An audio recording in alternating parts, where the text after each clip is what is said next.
नमस्कार, मैं हूं श्वेता मिश्रा अवस्थी और आप देख रहे हैं बिग फाइट लाइव। तो 2024 में सरकार किसकी बनेगी, इस सवाल का जवाब फिलहाल तो कोई नहीं जानता है। हाँ, कयास और दावों का दौर अभी से शुरू हो गया है। इसके साथ ही शुरू हो चुकी है अपनी अपनी जीत की तैयारी और प्लानिंग। और इस कड़ी में भाजपा ने भी बड़े बदलाव करते हुए नया संदेश देने की कोशिश की है। भाजपा ने नई केंद्रीय चुनाव समिति और नए संसदीय बोर्ड का गठन किया है। केंद्रीय चुनाव समिति में 15 नेताओं को शामिल किया गया है, तो भाजपा संसदीय बोर्ड में किसी मुख्यमंत्री को जगह नहीं मिली है। वहीं केंद्रीय मंत्री नितिन गडकरी को भी संसदीय बोर्ड से हटाया गया है। हाल ही में महाराष्ट्र में बीजेपी ने शिवसेना के शिंदे गुट के साथ मिलकर सरकार बनाई है, लेकिन फडणवीस को उनकी इच्छा के विपरीत डिप्टी सीएम पद से ही संतोष करना पड़ा था और अब इसी संतोष के चलते ही फडणवीस का कद बढ़ाया गया है। वहीं कर्नाटक की बात कर लें तो कर्नाटक में भी येदियुरप्पा के जरिए सियासत को साधने की कवायद की गई है और इसके अलावा बीजेपी आलाकमान में राजस्थान का प्रतिनिधित्व भी मजबूत होता जा रहा है। सुनील बंसल के बाद भूपेंद्र यादव और ओम माथुर को चुनाव समिति में शामिल किया गया। तो क्या मान लिया जाए कि भाजपा का टारगेट 2024 है, जिस पर काम शुरू हो चुका है? आज बात इसी मुद्दे पर।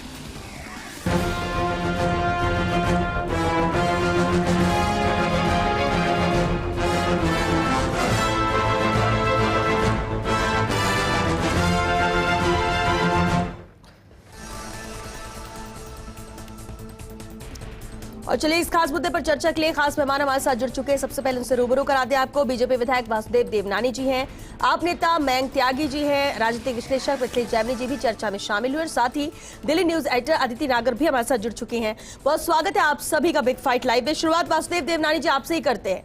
टारगेट 2024 है, अभी लंबा वक्त है, लेकिन बीजेपी पूरी तरह से तैयारी और प्लानिंग में जुट गई है और ये बदलाव देखने को मिला भी।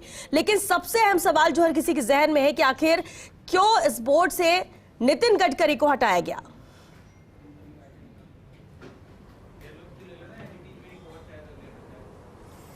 श्वेता जी, भारतीय जनता पार्टी एक लोकतांत्रिक संगठन है और समय समय पर नेताओं के अनुभव का भी लाभ लेती है और साथ में से विविधता भी है। पूरे भारत के विभिन्न जो क्षेत्र हैं उनका उसे प्रतिनिधित्व हो। पिछले 10 वर्ष से हमारे नितिन गडकरी जी संसदीय बोर्ड के सदस्य थे और पार्टी अभी भी इनके अनुभव का कहीं ना कहीं लाभ लेगी। इतना तय है क्यों जिस प्रकार से येदियुरप्पा को और एल लक्ष्मण जी को अपन ने जोड़ा है साउथ से, तो दोनों के अनुभव का पार्टी लाभ उठा रही है। यह पार्टी लगातार अनुभवों का नए नए लोगों को जोड़ते हुए संगठन के विस्तार में विश्वास करता है और पूर्वोत्तर में उन्होंने सोनवाल जी को जोड़ा। तो मैं समझता हूँ कि इस प्रकार से जो गठन हुआ है वह गठन एक आदर्श स्थिति में हुआ है, ताकि ये तो तय है हमारा टारगेट 2024 है और उसके पहले सारे जितने विधानसभाओं के चुनाव हैं वो भी हमारे टारगेट है। तो उस प्रकार से एक राजनीतिक दल निश्चित रूप अपनी तैयारी रखता है और तैयारी में जो सर्वोच्च संस्थाएं हैं उसको जीवंत रखना, एक्टिव रखना, साथ में उसमें अनुभवी लोगों का होना और नए नए लोगों का भी अनुभव उसमें जुड़ता जाए और सारे राष्ट्र के, चाहे पूर्वोत्तर हो, चाहे दक्षिण हो, चाहे उत्तर हो, उन सारे क्षेत्रों का प्रतिनिधित्व देने वाली ये संस्था है जिसमें जोड़ा है।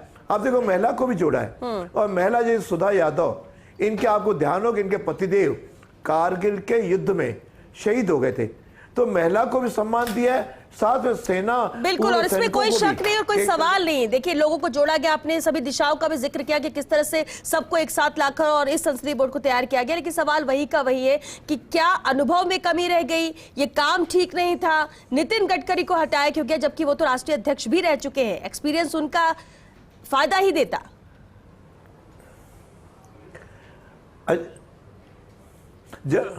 जब नए लोग आते हैं तो कुछ लोगों के अनुभव का दूसरी जगह भी लाभ लेते हैं, केवल एक ही संस्था। इसके अलावा भी आपने देखा हो येदियुरप्पा जी मुख्यमंत्री नहीं थे 1.5-2 वर्ष तक, लेकिन अब उनके अनुभव का लाभ ले लिया। हम नितिन गडकरी का भी लाभ लेंगे, वो अपने मंत्रालय में मैं समझता हूँ सर्वोच्च बहुत अच्छा काम कर रहे हैं, तो इनके अनुभव का प्रशासन में भी लाभ लिया है और आगे कहीं ना कहीं संगठन में भी लाभ लेंगे। लेकिन एक उसकी सीमा होती है, उसके अंतर्गत उन्होंने हर क्षेत्र के और नए लोगों का भी लाभ लिया है, क्यों ये लगातार जीवंत संगठन है, कांग्रेस की तरह नहीं है कि जिसके कहीं न तो पता न पता, केवल एक कांग्रेस से भी परिवार। रामनारायण मीणा जी कुछ देर में हमारे साथ जुड़ेंगे, लेकिन मयंक त्यागी जी, आपकी क्या तैयारी है? आम आदमी पार्टी भी, क्योंकि 2024 की बातें सभी कर रहे हैं, लेकिन इतने पहले से ही बीजेपी तो उतर चुकी है मैदान में। श्वेता जी, एक तरफ बीजेपी लगी है बीजेपी को नंबर 1 बनाने, दूसरी तरफ हम लगे हैं देश को नंबर 1 बनाने। हमारा तो टारगेट साफ है। आज भी हमारे प्रमुख हैं, पार्टी प्रमुख श्री अरविंद केजरीवाल जी ने साफ संदेश दिया है कि हमें देश को नंबर 1 बनाने के लिए एकजुट होना है, साथ मिलकर लड़ाई लड़नी है। आगे बढ़कर हमें देश को किस तरह से एक नंबर की तरफ लेकर जाएं, उस तरफ हमें काम करना है। ना कि हम सारे दिन इस चिंतन पे लगे रहते हैं कि साहब पार्टी में से किसका हम सम्मान खत्म करके उसको किस तरह से पार्टी से अपने सामने कौन चैलेंज है उसको बाहर कर दें, किसको हम अंदर ले आए। इस सब लड़ाई में हमारे यहाँ इस सब के लिए वक्त ही नहीं है, ना जगह है। फर्स्ट बनाती है तो भारतीय जनता पार्टी बनाती है। सर बना लेते, अब तक आपके पास समय था, क्यों नहीं बना पाए आप? आपके पास तो बहुत मौका दिया आपको देश की जनता ने, इससे बड़ा मैंडेट आपको मिल नहीं सकता था। आप तो अभी आए हो, इतना बड़ा मैंडेट आपको दिया था, आप क्यों नहीं कर पाए? संस्था है, राष्ट्र को आगे ले जाए, मैंडेट मिला है ना हमको, तो आप क्यों नहीं कर पाए सर? जब आपको सब कुछ दिया देश ने तो आप फेल कैसे हो गए? ठीक है, अपनी अपनी कोशिशें यहाँ पर जारी है। मिथिलेश जैमिनी जी, सवाल यही है कि देखिए टारगेट 2024 से कमल का, और उस टारगेट को पूरा करने के लिए वो जुट भी चुकी है, और जिस तरह से आज बदलाव भी देखने को मिला जो सूची सामने आई। लेकिन नितिन गडकरी के नाम को लेकर बार बार सवाल उठता है, और फिर इसके बाद विपक्ष, नितिन गडकरी एकमात्र ऐसा नेता जिनकी तारीफ विपक्ष भी करता था, उनकी कार्यशैली की, और उनकी मौजूदगी अब ना होना, इसमें देखिए इस फैसले की वजह क्या नजर आती है? देखिए श्वेता जी, निश्चित रूप से सियासत है, और सियासत में हर चीज की टिप्पणी होना वाजिब बात है, और विपक्ष को भी एक मौका मिला है। नितिन गडकरी नो डाउट, जैसे अभी देवनानी जी कह रहे थे, नंबर 1 लीडर हैं, उनकी वर्किंग स्टाइल तमाम चीज़ें हैं, लेकिन उनका हटाया जाना कहीं न कहीं एक निशाने पर लाता है। अब इसको कई चीज़ों से जोड़ के देखा जा रहा है। उन्होंने राजस्थान विधानसभा में एक भाषण देते हुए कहा था कि मुख्यमंत्री को डर होता है कि मुझे मुख्यमंत्री पद से नहीं हटा दिया जाए, मंत्रियों को डर होता है कि मेरा विभाग नहीं बदल दिया जाए। और हाल ही में नागपुर, जहां उन्होंने वेस्पा स्कूटर से अपनी जिंदगी का सफर शुरू किया और आज इस मुकाम पर पहुंचे, वहां भी उन्होंने पिछले दिनों एक भाषण दिया था कि अब मेरा राजनीति से मन भर गया है। लेकिन इन तमाम चीजों के इतर जो एक भाजपा की सोची समझी रणनीति है कि वो अपने आप को मजबूत दिखाने के लिए कुछ जीवंतता का प्रदर्शन करती रहती है। इसके विपरीत जो देश की प्रमुख विपक्षी पार्टी है कांग्रेस, उसके हाल बहुत ही नाजुक है। वहां CWC में कुछ ऐसे मेंबर हैं जो पार्षद नहीं बन सकते। अजय माकन महासचिव है, कोई चुनाव नहीं जीत रहे। रघुवीर मीणा 4 चुनाव हार चुके लेकिन CWC में है। और भंवर जितेंद्र सिंह जो तीसरा चुनाव भी लड़ा दीजिए हार जाएंगे, वो CWC में। तो कांग्रेस को आत्ममंथन करने का दौर है ये। आप हालात देखिए कि जो पब्लिक प्रेशर होता है उसी से मैंडेट तय होता है। एक दौर था जब नेहरू युग था, एक दौर था जब इंदिरा युग था, और आज मोदी युग है। इस कड़वी सच्चाई को सबको स्वीकार कर लेना चाहिए, इसमें कोई अतिशयोक्ति नहीं है। जवाहरलाल नेहरू के टाइम पे 1952 में आप देख लीजिए, PD टंडन साहब के सामने आचार्य कृपलानी लड़े, PD टंडन चुनाव जीत गए। लेकिन जो ही जवाहरलाल नेहरू का प्रेशर हुआ, PD टंडन को जाना पड़ा। इसके बाद में इंदिरा गांधी जी, जो मोरारजी देसाई जो कैपिटलिज्म थे उनको बैलेंस करने के लिए चंद्रशेखर को तोड़ के लाई, लेकिन जो ही 1971 में जंग जीती, उन्होंने चंद्रशेखर को हाशिए पे लिया है। इसके बाद में राजेश पायलट, जब नरसिंहा राव जी थे, इलेक्शन हुआ और CWC में 10 में चुनाव जीत के आगे, जब वो इलेक्टेड हो गए तो कांग्रेस में इतना प्रेशर हुआ कि उन्हें मनोनीत करना पड़ा। तो ये तमाम पार्टियों में होती है, जो राज में होता है, जो सत्ता में होता है, उसके साथ युग चलता है। तो कांग्रेस के लिए आत्ममंथन का दौर है कि कांग्रेस में गुलाम नबी आजाद जैसा आदमी कह देता मुझे कांग्रेस के साथ काम नहीं करना।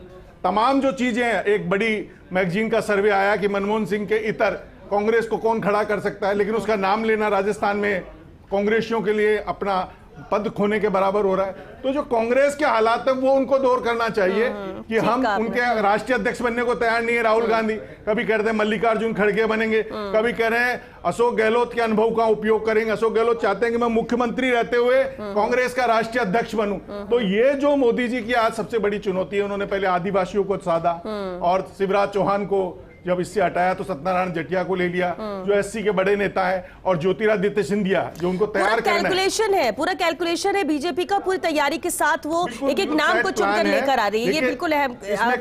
रामनारायण मीणा जी भी हमारे साथ जुड़ चुके, कांग्रेस विधायक है। रामनारायण जी, बहुत स्वागत है आपका। रामनारायण जी, जैसा कि मिथिलेश जी भी कह रहे थे, ये वक्त कांग्रेस के आत्ममंथन का है। बीजेपी तैयारियों में जुट चुकी है। संसदीय बोर्ड की बात करें या चुनाव केंद्रीय चुनाव समिति की बात करें, गठन कर दिया गया है नए सिरे से। अब सभी जुट जाएंगे 2024 की तैयारी में।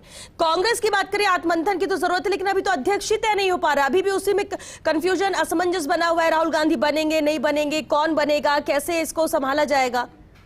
आपको नहीं लगता कि कांग्रेस को कम से कम इस पर तो फैसला ले लेना चाहिए? श्वेता जी, ये निरंतर प्रक्रिया है जो चलती रहती है। ये बीजेपी में भी कांग्रेस में भी है। और मैं गडकरी जी के लिए नहीं कहूंगा, लेकिन गडकरी जी जिस तरह से चल रहे थे, देश की जनता उनको चाहती थी कि ये आगे का हमारा फ्यूचर है यदि बीजेपी आती है तो। और जैसे अटल बिहारी वाजपेयी आए तो एक फ्यूचर था देश का, दोस्त से कहां तक पहुंच गए, वही स्थिति कांग्रेस की में, इसमें कोई दो राय नहीं है। कांग्रेस को आत्ममंथन करना चाहिए, इसमें कोई दो राय नहीं है, इसमें कोई स्पष्ट है। ये अपने आप को हम ये नहीं कहना चाहते, लेकिन कुछ बातें हैं। चंद्रशेखर कहाँ थे? युवा तुर्क में थे, लाए नहीं आए गए थे, पार्टी नहीं बदलाई गई थी। लेकिन बीजेपी में जिनको लिया गया है, वो माधवराव सिंधिया हो या मैं लंबी बात नहीं करना चाहता हूँ, पार्टियां बदली गई है। तो इस सैद्धांतिक दृष्टि से पार्टी बदलना, पार्टी में शामिल करना, ये बड़ा अजीब इसलिए लग रहा है कि देश को खुद को ही आत्ममंथन करना पड़ेगा। कांग्रेस या बीजेपी का प्रश्न नहीं है। बीजेपी में तो सेंट्रलाइज्ड है, जो सामने आएगा वो भस्म हो जाएगा। क्योंकि शिव का तीसरा नेत्र कहाँ खुला हुआ है ये आपको सब पता है, वो बंद है। जिस दिन खुलेगा सब ठीक हो जाएगा। राजनाथ सिंह को सहन किया जा रहा है, आप उसकी कार्यशैली नहीं है, उनकी डिपार्टमेंट को देख लीजिए, अलग से बिठा के देख लीजिए। इसलिए मैं किसी पार्टी पर नहीं करना चाहता। देश को आत्ममंथन करने की जरूरत है। प्रश्न पार्टी का नहीं है, प्रश्न कंट्री का है। कांग्रेस को है या नहीं है?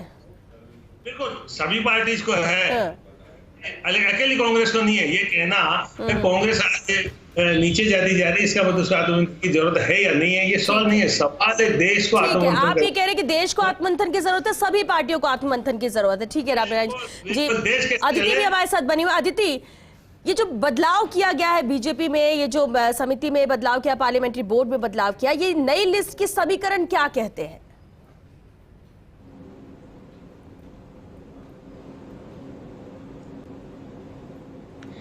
देखिए, कुछ नाम के तो शायद हम कोई भी नहीं समझना चाहेगा। शुरुआत के नाम है जेपी नड्डा, प्रदेश अध्यक्ष हैं, जाहिर तौर राष्ट्रीय अध्यक्ष हैं, जाहिर तौर पे उस कमेटी के, अगर हम पार्लियामेंट्री बोर्ड की बात करें तो उसकी अध्यक्ष हैं, रहेंगे। नरेंद्र मोदी देश के प्रधानमंत्री हैं।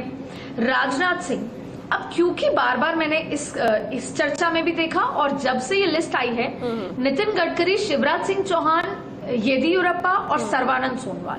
देखिए, बाकी सारे जो नाम है, सुधा यादव हैं, उसके अलावा सत्तारायण जटिया हैं। चाहे सीसी हो, चाहे पार्लियामेंट्री बोर्ड हो, आज से नहीं, शुरुआत से सोशल इंजीनियरिंग हमेशा से देखी जाती है। एससी होते हैं, एसटी होते हैं, महिला भी होती हैं और ओबीसी भी होते हैं। ये तमाम लोग इसमें होते हैं क्योंकि जब डिसीजन मेकिंग, देखिए पार्लियामेंट्री बोर्ड सबसे बड़ी पॉलिसी मेकिंग पार्टी में जो भी सबसे बड़ा पॉलिसी या डिसीजन मेकिंग होती है उसकी बॉडी होती है, सबसे पावरफुल। और सीसी वो होती है जिसमें जब देश में कहीं पे भी चुनाव हो, अगर कैंडिडेट्स के वितरण की बात, चयन की बात हो, तो इस बैठक में होता है। लेकिन हम बात कर रहे हैं नितिन गडकरी की एब्सेंस, शिवराज सिंह चौहान।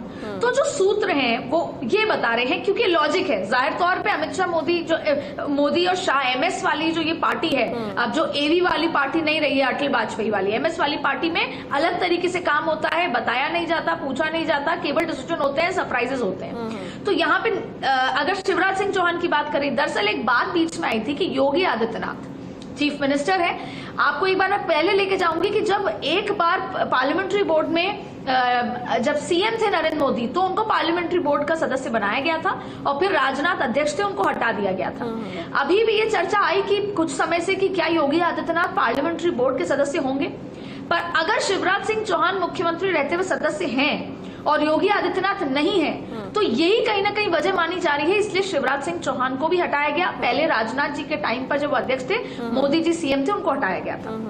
इसलिए एक ये वजह मानी जा रही है। दूसरा देखिए, नितिन गडकरी पार्टी के पावरफुल नेता भी हैं, मिनिस्टर भी हैं, लेकिन नितिन गडकरी के लिए बार बार ये सवाल उठ रहा था। और अंदरूनी ये भी बात होती है कि संविधान जो होता है पार्टी का, वो पार्टी कई बार बहुत अलग अलग तरीके से संविधान में बदलाव करती है, फैसले करती है, उसकी कई वजह हैं। इस बार शायद ये है कि अब पार्टी ने एक नया मैंडेट सोचा है कि पूर्व अध्यक्ष नहीं रहेंगे। अब सवाल यहाँ पे आप ये कहेंगे कि राजनाथ भी पूर्व अध्यक्ष थे, लेकिन राजनाथ सिंह आज पार्टी में नंबर 2 हैं। हालांकि अमित शाह को नंबर 2 माना जाता है, लेकिन राजनाथ इसलिए क्योंकि अगर प्रधानमंत्री विदेश दौरे पे जाते हैं तो पूरा जो एफिडेविट और पूरा जो एक प्रॉपर तरीके से राजनाथ जी को एक प्राइम मिनिस्टर के तौर पे काम संभाल के जाते हैं, इसलिए वो नंबर 2 है इसलिए। और वो CCS के सदस्य भी हैं, काउंसिल कमेटी सिक्योरिटी के, तो इसलिए उनको नहीं अध्यक्ष के रूप पे देखा गया। वो नंबर 2 है इसलिए इसके सदस्य हैं। ये लॉजिक कहीं ना कहीं बताया जा रहा है, लेकिन नितिन गडकरी का दोनों ही उसमें ना होना कई और पॉलिटिकल सवाल खड़े करता है। अब येदियुरप्पा की अगर हम बात करें तो येदियुरप्पा एक पॉलिटिकल बैलेंसिंग है। जिस तरीके से कर्नाटक में पहले twist and turn, arm turning हुई और येदियुरप्पा कहीं ना कहीं बैकफुट पे आए, अब जो सरकार है वहां पे बोमैया को जो अभी चीफ मिनिस्टर है वो कहीं ना कहीं येदियुरप्पा ग्रुप से कहीं ना कहीं परेशानी और खींचतान हो रही है, उसका इफेक्ट पार्टी को देखने को मिल रहा है। एक नाम पर बकायदा पूरी तरह से मंथन हुआ है, कहा कैसे किसे शामिल करना है, और आगामी हम सिर्फ 2024 न देखें, उससे पहले भी विधानसभा के चुनाव जिन राज्यों में है उसे भी अहमियत यहां पर दी गई है। वासुदेव देवनानी जी, चलिए ठीक है, कमल का टारगेट 2024 है, उससे पहले विधानसभा चुनाव भी उसके मद्देनजर ही इस बदलाव के तहत देखा जाए, जैसा कि आप कह रहे हैं, किसी नाम पर फोकस ना करके एक मजबूत बोर्ड बनाने की कोशिश यहां पर की गई।